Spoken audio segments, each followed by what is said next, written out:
Hello friends, मैं वीरू चौहान। संयम UPSC में आपका स्वागत है। आपको जैसे कि खबर न्यूज़पेपर आपने देखा होगा, न्यूज़ में देखा होगा कि जो इजराइल ने ईरान पे हमला किया है और बहुत ज़्यादा बड़ी तादाद में हमला किया है। ऐसा नहीं छोटा मोटा हमला, बहुत बड़ा हमला है। और ये मिडिल ईस्ट के जो एरिया है ना, वहाँ पे ये दिक्कत चलती रहती है। क्यों? वहाँ पे समस्याएं, एक इस्लामिक कंट्रीज और इसराइल जो है वो यहूदी कंट्री है। ये सारी समस्या इसी बात पे होती है। ईरान जो है वो शिया कंट्री है।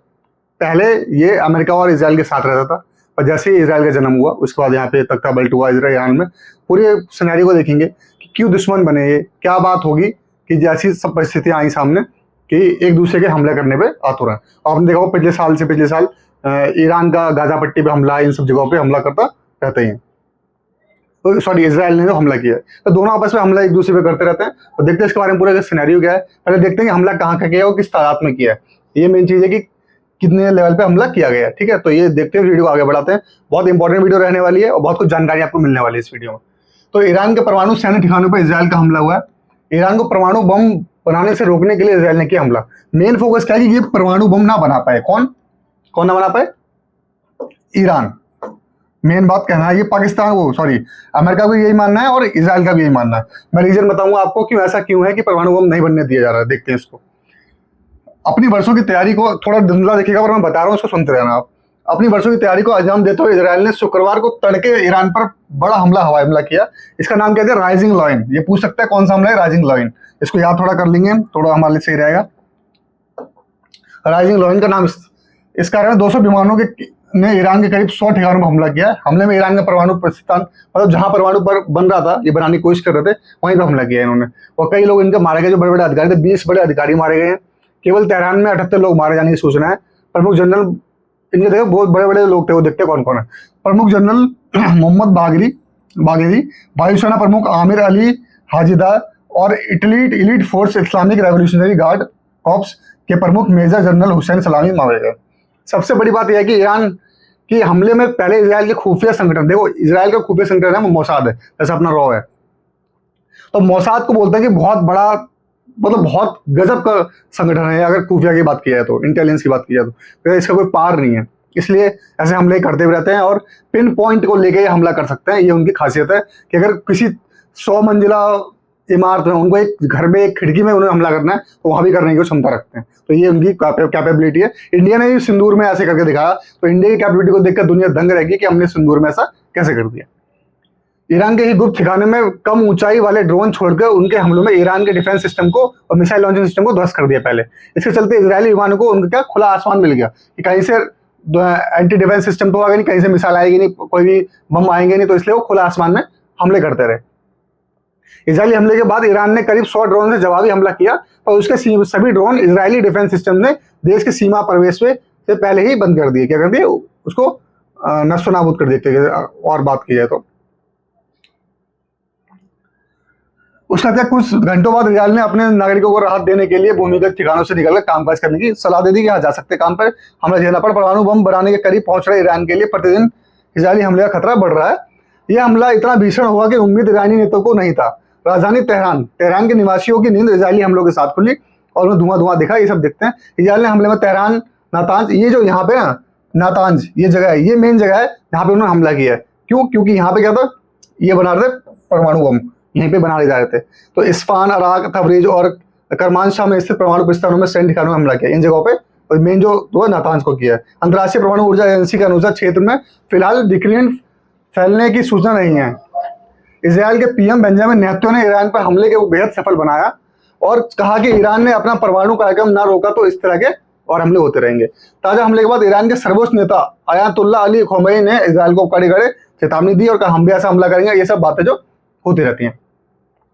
ठीक है, नेतन्याहू ने पीएम मोदी को फोन पर बात कर मांगा समर्थन। देखिए, इंडिया की जो कैपेबिलिटी आप समझ सकते हैं ना, इंडिया क्या चीज है। इंडिया क्या हो गया, आप इंडिया को हल्के में तो इस दुनिया में कोई ले नहीं सकता। ऐसा है नहीं कि कोई इंडिया से बोले कि आप बहुत हल्के कंट्री आ गए, ऐसा कुछ नहीं है। इंडिया बहुत पावरफुल कंट्री में आ चुका है। हाँ, पर इकोनॉमी की बात करेंगे तो हमारे पास आबादी बहुत ज़्यादा है। चाइना भी ऐसा, क्यों? चाइना मैन्युफैक्चरिंग हब बन चुका है। हमें बनने में टाइम लगेगा। पॉलिसीज जो लैक्स हमारे रहते हैं उनको सॉल्व करना पड़ेगा, वो आगे की बात है। नेतन्याहू ने पीएम मोदी से फोन कर बात मांगा समर्थन। ईरान पर हमले के बाद इजरायल के प्रधानमंत्री नेतन्याहू ने प्रधानमंत्री मोदी से समेत विश्व के प्रमुख नेताओं से टेलीफोन में बात कर समर्थन मांगा। प्रधान मोदी और अन्य नेताओं ने इजरायल से अभी शांति और संयम बताने का, क्यों इंडिया का ईरान भी दोस्त है और इजराइल भी दोस्त है। देखेंगे नेतन्याहू ने ईरान पर हमले का कारण बताने के लिए जर्मनी के चांसलर फ्रेडरिक मर्ज और फ्रांस के राष्ट्रपति एमैनुअल मैक्रोन से ये बात की। इजरायली प्रधानमंत्री कार्यालय के अनुसार नेतन्याहू अमेरिका राष्ट्रपति डोनाल्ड ट्रंप, रूस के राष्ट्रपति व्लादिमीर पुतिन और ब्रिटेन के प्रधानमंत्री कीयर स्टारमर से बात करेंगे। इसी बीच इजरायल के विदेश मंत्री गिडियोन सार से भारतीय समकक्ष एम जयशंकर ने बात की। ये सब देखते हैं आगे। ये लोग मरीन के जो टॉप कमांडर्स थे, क्या किया इजरायल ने, देखते हैं इसमें हमला कैसे किया। देखिए इसमें नेतन्याहू ने कहा ईरान नहीं माना तो इस पर और हमले होंगे। 78 लोग मारे जाने की सूचना। 100 ड्रोन से इजरायल पर जवाबी कार्रवाई की ईरान ने। सभी ड्रोन इजरायल डिफेंस सिस्टम ने आकाश में नष्ट कर दी। ज्यादातर 1980-88 तक चले इराक से युद्ध के बाद ईरान के लिए यह पहला मौका है जब उसे किसी देश से इतना बड़ा हमला, पहले क्या इराक और ईरान का युद्ध होता था, क्योंकि इराक जो है शिया देश, सुन्नी देश है, और ईरान जो है शिया देश है, तो इसलिए इनके हमले होते रहते हैं। ठीक है, अब क्या, अब इजरायल ने किया ऐसा। नातांज का भूमि परमाणु ठिकाना ध्वस्त, कई वैज्ञानिक मारे गए। इजरायली मोसाद ने ईरानी डिफेंस सिस्टम का अटैक किया, ध्वस्त कर दिया। पहले ड्रोन हमले किए, उसके बाद 200 विमानों से बरसाए बम। रूस ने कहा इजरायल का हमला अवैध, हम ऐसे मानते हैं। रूस ने क्यों कहा, इसको भी देखेंगे कि रूस ने ऐसा क्यों कहा। इजरायल ने विश्व भर के दूतावास में काम रोका। अपने दूतावास में अभी उन्होंने कहा जो आज वहाँ जिस देश में आप हमारे नागरिक रह रहे हैं वहाँ के दूतावास में आप, वहाँ की पुलिस से आप कुछ मांग सकते हैं ना, क्योंकि दूतावास का भी काम उन्होंने रोका है। तो ये बात है। आगे देखते हैं क्या है। ईरान के परमाणु ठिकानों पर पहले भी इजरायल बनाया है हमला। देखते हैं क्या क्या। 2010 में बात हुई थी। अमेरिका और इजरायल ने मिलकर स्कटनेस कंप्यूटर वायरस का निर्माण किया, जिसने ईरानी सेंट्रीफ्यूज को नष्ट कर दिया। इसने ईरान के परमाणु कार्यक्रम को गंभीर नुकसान पहुंचाया। 2008 मोसाद के हाथ लगा महत्वपूर्ण डेटा उन्होंने लगा, उसको नष्ट किया। फिर 2020 में रिमोट नियंत्रित मशीन से गन हत्या कर दी। कौन, जो वैज्ञानिक थे इनके, उससे इजरायल ने किया। भूमि परमाणु सुविधा को बनाया निशाना। फिर क्या 2021 में ऐसा किया इन्होंने। 2023 में हमले के संघर्ष को बढ़ाया, टकराव, आतंकवाद जो गाजा पट्टी थे उसको उसने मारा। देखते हैं गाजा पट्टी का हमास के आतंकवादियों ने इजरायल पर हमला किया, जिसे ईरान ने सशक्त किया था। मतलब जिन्होंने क्या किया था, उन्होंने सशस्त्र बनाया था, मतलब वो औजार देना, हथियार देना, ट्रेनिंग देना, सब किया। इस घटना के बाद दोनों देशों के बीच संघर्ष फिर से तेज हो गया। 14 फरवरी 2024 को इजरायल ने सोवाटाज हमले ने ईरान की प्राकृतिक गैस पाइपलाइन को नष्ट कर दिया। 1 अप्रैल को इजरायली हवाई हमले में सीरिया के दमिश्क में ईरान का वाणिज्य दूतावास ध्वस्त हो गया। देखिए कहाँ पे, सीरिया में, और किसका, ईरान का दूतावास नष्ट कर दिया। इसमें 2 ईरानी जनरल सहित 16 लोग मारे गए। इसके बाद 14 अप्रैल को ईरान ने इजरायल पर मिसाइल और ड्रोन हमले शुरू किए, जिसमें से अधिकांश तो इजरायल ने रोक दिया। 31 जुलाई को हमास नेता इस्माइल हानियों के तेहरान में एक इजरायली हवाई हमले में मार दिया गया। 1 अक्टूबर को ईरान ने इजरायल पर हमला। अभी आप देखेंगे इजरायल को मैप में, मिडिल ईस्ट के मैप दिखाऊंगा आपको, आप इजरायल देखेंगे दंग रह जाएंगे। ठीक है, आगे देखते हैं इसमें क्या बोला है। इजरायल ईरान युद्ध में भारत की, देखिए दुनिया में कुछ भी हो रहा हो, आपके देश से कैसे कनेक्टेड है वो जरूर उस पर विचार किया जाता है। स्विट्जरलैंड में कुछ होता है इतना हम मानते हैं क्योंकि टूरिस्ट प्लेस है, हमारा को ज्यादातर उतना काम होता नहीं उससे, कुछ होगा तो उतना चल जाएगा। पर ये मिडिल ईस्ट है ना, यहाँ से खाड़ी देश जैसे कहते हैं, वहां से क्या आता है, क्रूड ऑयल, कच्चा तेल, उससे हमारे पेट्रोल बनाते हैं, जो भी बनाते हैं वो अलग बात है। पर सबसे हम अभी भी 80% टिके हुए हैं इनसे लेने, बाहर से आयात करता है अपना पूर्ति के लिए। तो इंडिया को सोचना पड़ेगा कि ईरान में तेल है, और जो इजराइल जो है टेक्नोलॉजी का बहुत अच्छा है, इसलिए इंडिया भी, हमारे जो लोग भी रहते हैं वहाँ भी रहते हैं। अभी 12-25 कुछ लोग हमने वहाँ भेजा है काम के लिए इजराइल में, 18 से 20 हज़ार लोग। अब देखता है क्या इजराइल ईरान युद्ध से भारत चिंता की ठोस वजह क्या है। दोनों ही मित्र देश, इजराइल रक्षा साझेदार, तो ईरान से ऐतिहासिक संबंध। ठीक, ये भी देखना, रक्षा साझेदार है, डिफेंस, क्योंकि इजराइल के डिफेंस आप जान सकते हैं, और इजराइल को देखेंगे तो पता लगेगा इजराइल का डिफेंस क्यों उतना खतरनाक है। इसलिए 2 मेन चीजें इसमें देखते हैं। खाड़ी देश में 1 करोड़ भारतीयों की सुरक्षा। देखो खाड़ी देश में कितने, 1 करोड़ भारतीय रहते हैं।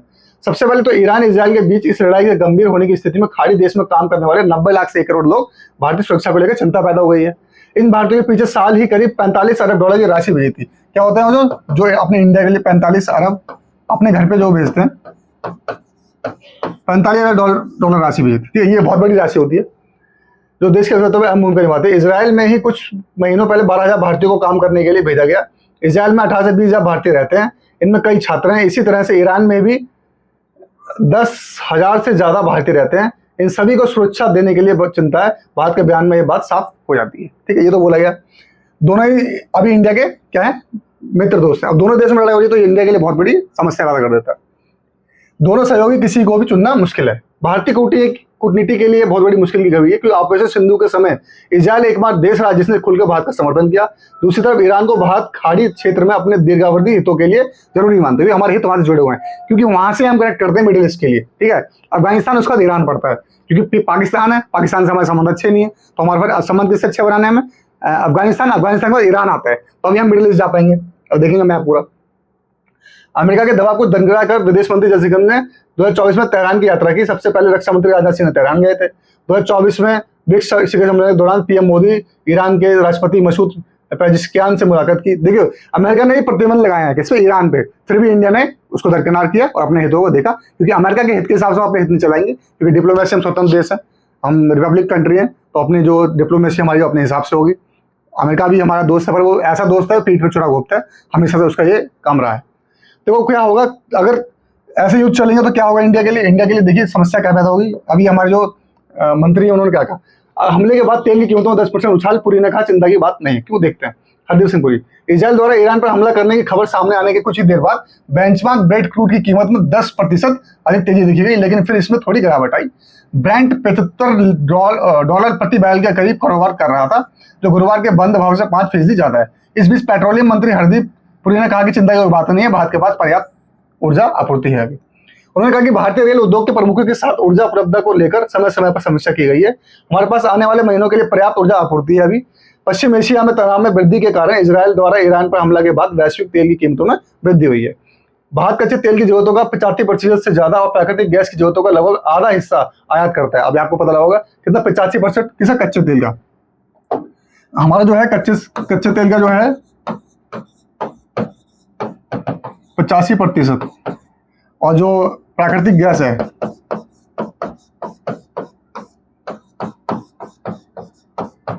उसका 50% से ऊपर, 50% से ऊपर हम आयात करते हैं। ये हमारी मजबूरी बन जाती है सभी देशों को देखना और समझना।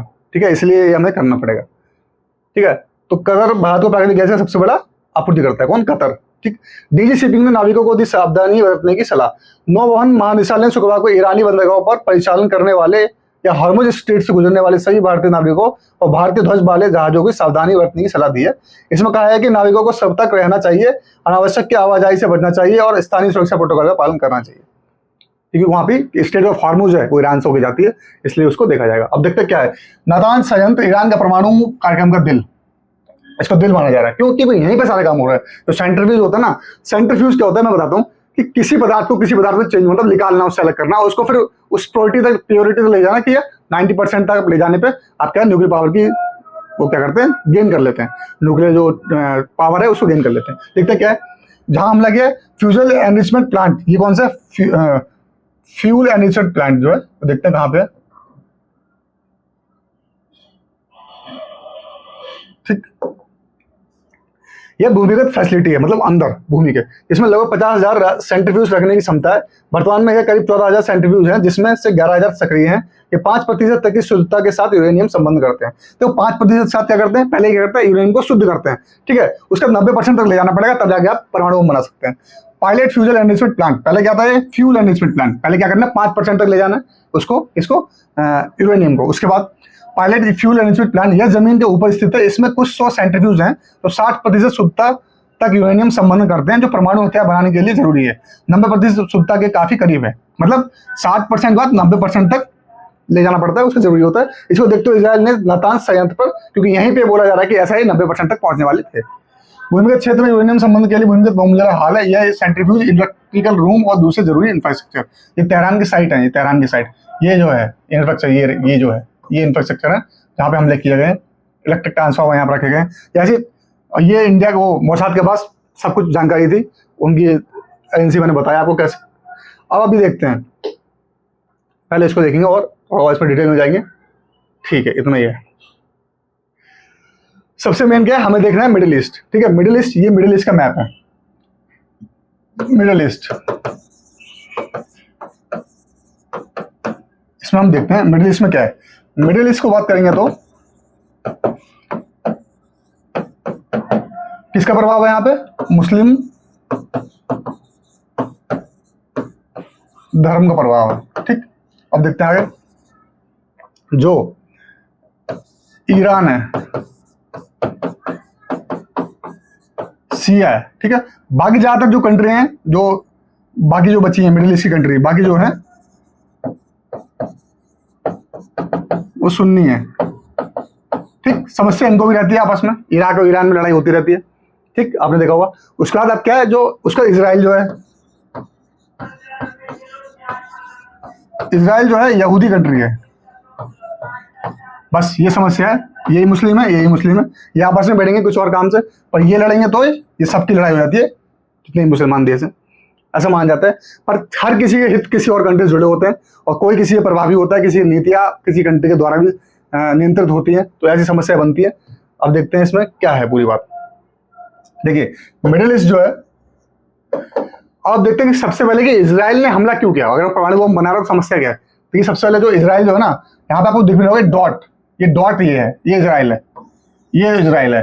अब आप देखिए खुद को, ये रहा ईरान, ये रहा इराक, ठीक है, ये जॉर्डन बॉर्डर, सीरिया पीरिया सब ये देख रहे हो, टर्की ये रहा, ठीक है, अफगानिस्तान ये तो आप देख रहे हो, यमन वगैरह जो भी आप देखोगे, सऊदी अरब, कतर वतर ये देखोगे, अरब जो है यूएई जो है, सऊदी अरबिया वगैरह जो भी जितने आप देखोगे चीजों को, ये देखो।